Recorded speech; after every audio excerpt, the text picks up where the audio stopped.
आपलं आपलं काम.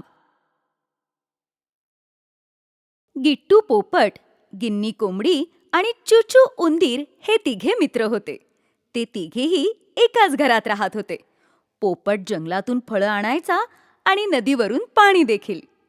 गिन्नी कोंबडी घरातलं सगळं काम करायची आणि स्वयंपाक पण करायची. चूचू उंदीर बागेची राखण करायचा.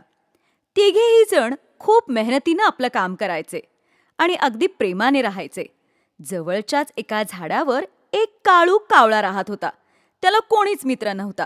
त्याला त्याची सगळी कामं एकट्यालाच करावी लागत होती. त्याला पोपट आणि कोंबडीची मैत्री अजिबात आवडत नव्हती. एक दिवस गिट्टू पोपट फळं आणायला गेला. रस्त्यात त्याला काळू कावळा भेटला.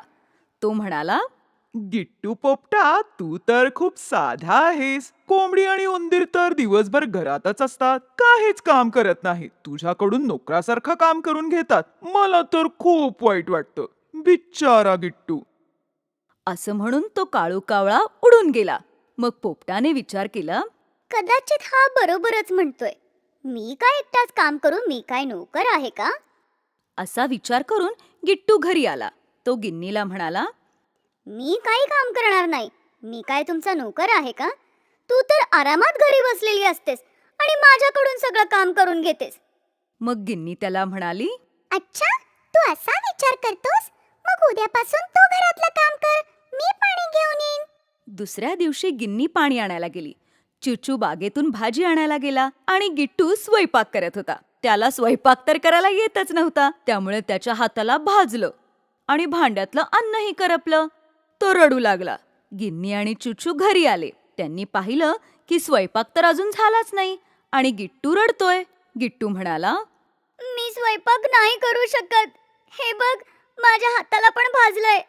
चूचू त्याच्यासाठी मलम घेऊन आला. गिन्नीने त्याच्या हाताला मलम लावलं आणि जेवण बनवलं. मग तिघे मित्र जेवायला बसले. गिन्नी म्हणाली, घरातलं काम केल्याने कोणी मालक किंवा नोकर नाही होत. कुठलंही काम छोटं किंवा मोठं नसतं. सगळ्यांनी मिळून काम केलं पाहिजे.